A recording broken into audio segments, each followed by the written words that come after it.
I can't tell you again how important it is to have the right paper for the kind of work you want to do. It doesn't mean that you have to have a rough paper, that you can't use a rough paper for illustration, but if it's for a graphic look, you have to have the hot press. You have the cold press for the rough, the looser watercolor. Okay, we're going to talk about watercolor paper today and different watercolor companies that make a big difference in how your watercolor, literally watercolor, because that's what it's about. It's about water and color. That's watercolor, right?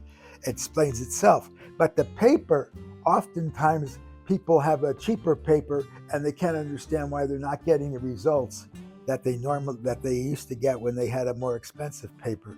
I'm going to start with the most famous of all the watercolor papers that are in the high end, and that's Arches. And this is an old 14 by 20, and Arches goes back to 1492.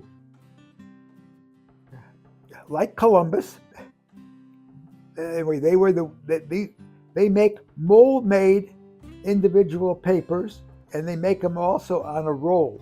The mold-made is very important because the mold-made, it's all one pouring at a time. So one sheet at a time is made. To make it so that you can just take it outside without taping it like we used to do, they make it in a block. And this is the block, and it's taped on all sides. You could see here. And it has an area where I can open this up and slip my knife in there to when I want to cut it off when I'm finished. But the important thing is that it is all tied down. Years ago, we took the individual sheet and taped it down with packaging tape, which is too much acid gets into the paper, and that caused browning on the edges. That's foxing, as it's known in the restoration field. So this makes it very easy to do. And now we have artist tape, and artist tape is a white tape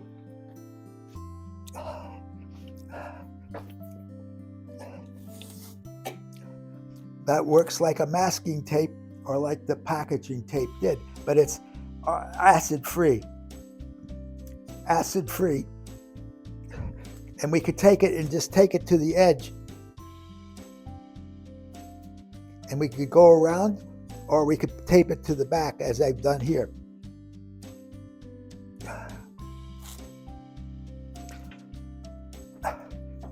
High-end watercolor paper comes in two pound widths. 140 is this is the thickness of this paper is 140, and this paper here is 300. 300 is the thickest and most expensive, but I like it the best because it gives a lot more absorbency, and because I'm working in layers, I need that absorbency is important.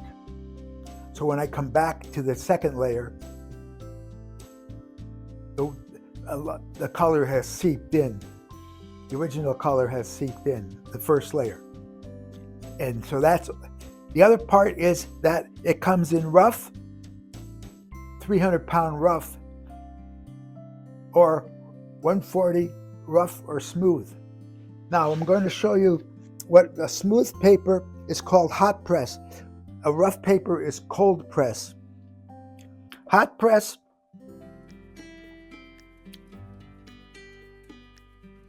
is for more like for when you want a smoother surface and you don't want any texture, more like for graphic design and things, and you get this kind of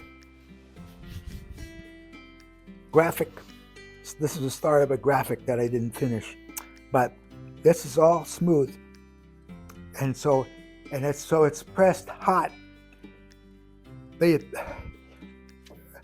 the 500, the 140 pound and the 300 pound arrive at their weights of in 500 sheets, stacks of 500 sheets. What do they weigh? In the easy block and fluid 100, it's a good for fluid. It's good for hot press. You don't need a 300 pound hot press unless you're putting acrylics on it. This can take all media, but it's a watercolor paper, and it's made by Speedball, but they have a company that makes it in Europe. But the price difference between this and an Arches would be about double. Okay, so when I'm looking at this, and we're looking at what I want here is I don't need a watercolor feeling. I just want that graphic feeling, and but I want it smooth because it's graphic. I'm not asking for texture.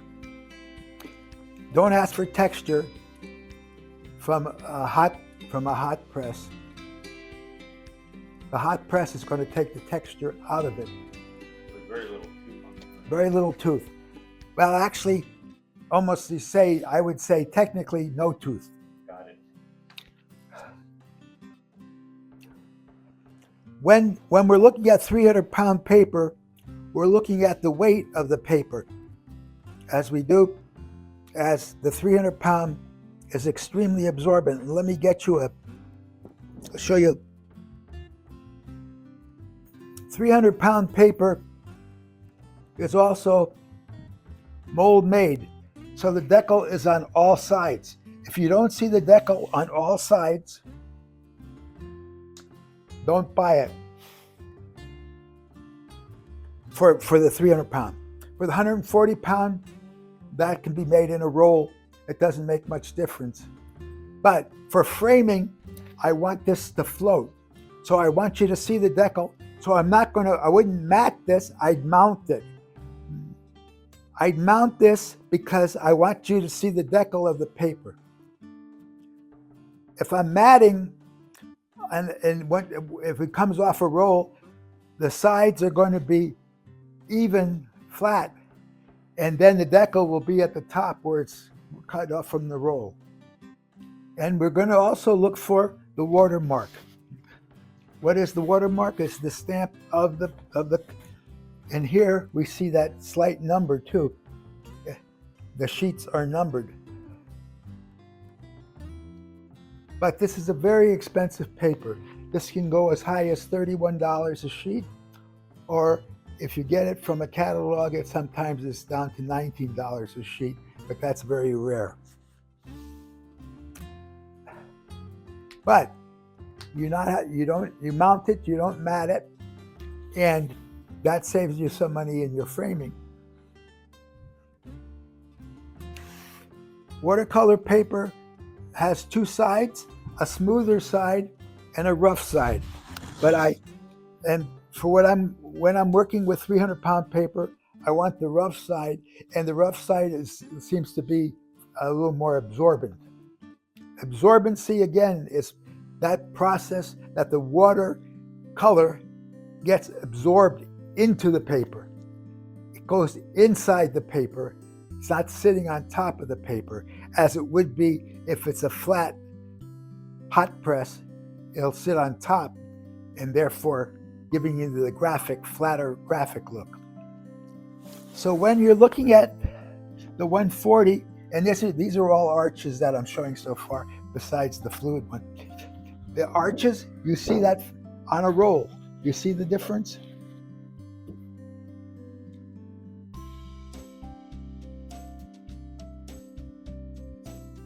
This is cut off the roll, right? It's coming out of the roll this way.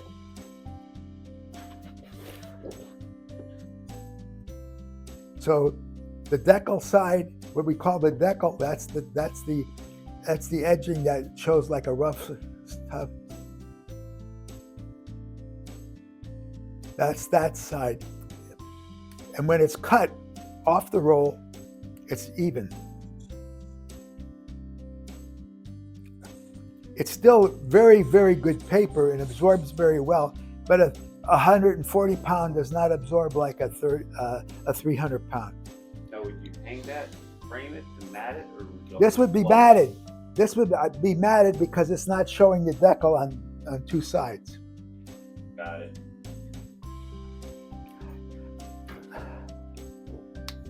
Many watercolor companies years ago used to make a cheaper paper, and they called it was a 140, but it didn't feel like it. And this was Grumbacher when I was a kid, when I was in high school, and when I worked at the Studio Art Supplies. This was very popular for watercolorists to buy that didn't have much money because it cost a lot less than the Arches or the Academia, all the different kinds of the Fabriano Classico. That's the watercolor paper that was made since the time of Da Vinci, Michelangelo, and Raphael. They made the drawing paper for Da Vinci, Michelangelo, and Raphael, and they go back to the 1300s. This one is Grumbacher, which you don't even see these anymore because nobody really uses them much. I would use this for cutting out. I would use this in collage. It has some kind of wavy edge to it, but it's questionable whether it's a real decal, but at the price it was. Because the edges are kind of curled, is that just because it's going to be taped down? Yeah, because it's going to be taped down on the board, and all the time, what they used to tell you to do is when you had to wet the paper to get it. It has to be wet, so that you'd soak it in a little soaking tray, and then you put this in, or you taped it down and put it in turn it on your shower. Oh wow! That was something else that they always recommended. Watercolor by itself, the medium itself, some people think that it's the most difficult of all the mediums because it's so fluid and because it never really dries. Remember that when you're using watercolor, it never really dries. Let's look at another paper here. This is handmade in India.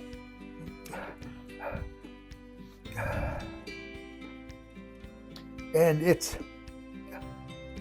mold made and cut both, so that this is what we call landscape size. Now, watercolor paper is always 22 by 30 in the European tradition, but in India they make all sizes. They don't have a tradition for that. Also, what you get with this is you get some kind of not as absorbent surface on one side and more absorbent on the other. So obviously they have it when they're making it, they're making one side with some kind of sizing, a little bit of sizing in it, and the other side more absorbent. Those aren't done on a roll. Those are not done on a roll, but and the quality is not the quality of an Arches or a Corial. One of the other big French makers is a Corial. So Fabriano, a Corial, Winsor Newton would make a paper that they would probably had somebody else making it, but they would have a high end. But the Reeves family makes the printing paper too for France. The Reeves BFK is one that I use for my etchings. Does Strathmore have their own? Strathmore has their own, and it's actually made here. It's one of the few made in the United States, and it's a very good quality, but it's not Reeves. This is cut This is a heavy paper, close to the 300 pounds, but it's not quite. But it has the markings here. And which one is this one? Aquarelle. This is the Aquarelle. And the Aquarelle is also a French company, and this is their version of a 300-pound paper. But it's cut a little differently, and it's cut, you don't get that big decal on the sides, which tells you what? That it comes off a roll, exactly. And these heavy-duty papers like this or this one should never be cut off a roll for framing purposes. So you're going to frame this and you're going to lose all this. That's Aquarelle, is the name of the company. Very respected.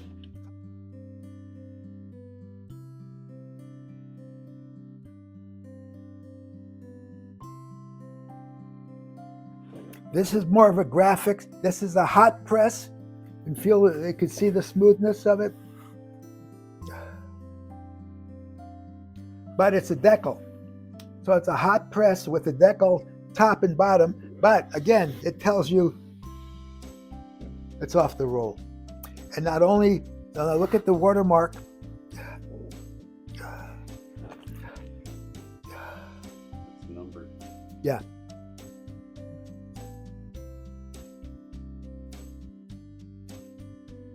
Very carefully made, not sloppy, but hot press and a high-end hot press. Okay? And it's smoother on this side than it is on this side. So to get that full feeling that you would get for the graphic feeling in the fluid, in the flat, not rough, then you just use the rougher side.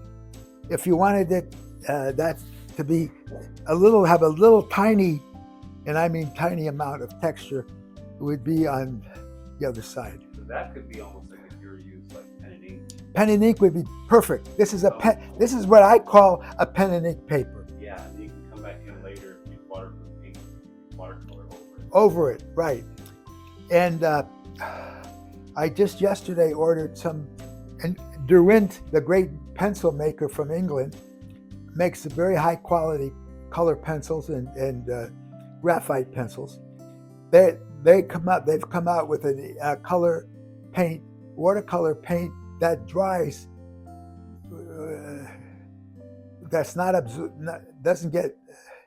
It dries itself. It doesn't get. In other words, it's not always wet.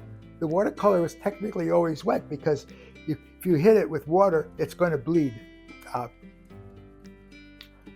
And this is the kind of thing that would work very well on this paper. Also, I got it because I want to put it down and as an undercolor and put the watercolors on top without it changing the bottom. The bottom, in other words, the bottom gets frozen in.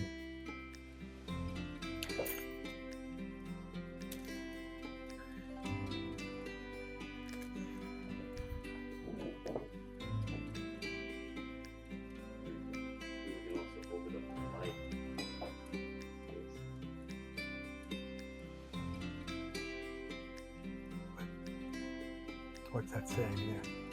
Arches, France. Yeah. Other side.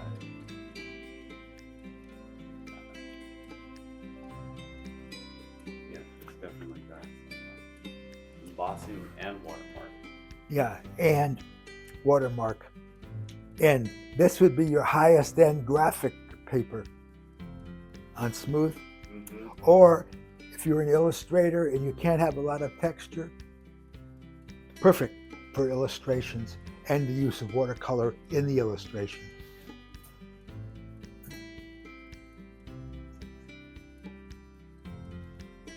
Let's look at a tan Fabriano drawing paper.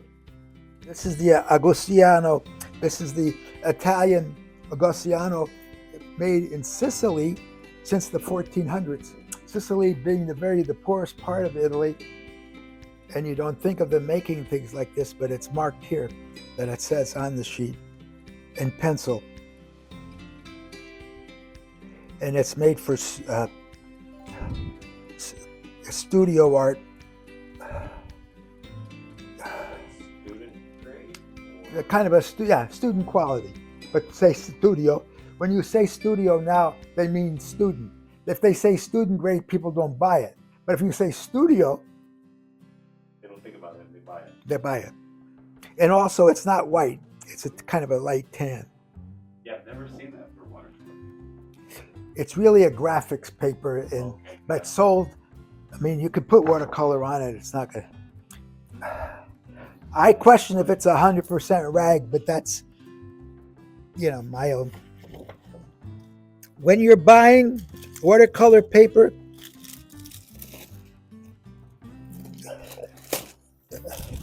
and it comes 2 to a pack, be sure it's covered in the plastic, because you want it clean. You can get mold on those too, right? Right, exactly. This is a fairly kind of a in-between paper. That's That looks like it's hot press.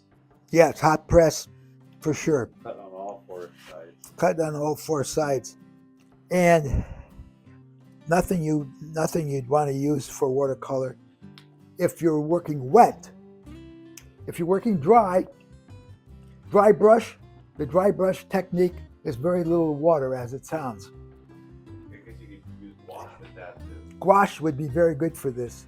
Gouache is the watercolor with Chinese white or zinc white in each color. Take watercolor. Oh, it's opaque watercolor. And gouache was always used by illustrators before acrylics because it dried matte. It reproduces photographs. And it would not show, it would not shine up on the camera. Yep. Okay, very good paper for ink drawing. Perfect for that.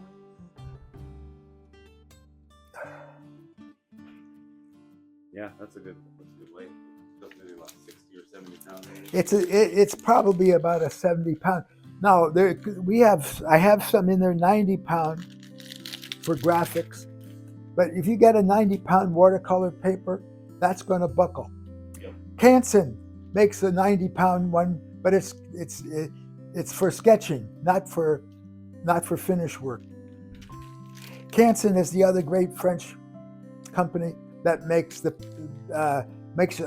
wonderful sketchbooks and wonderful graphic papers, and their watercolor paper is usually kept in a pad so that it's already tied down, in other words.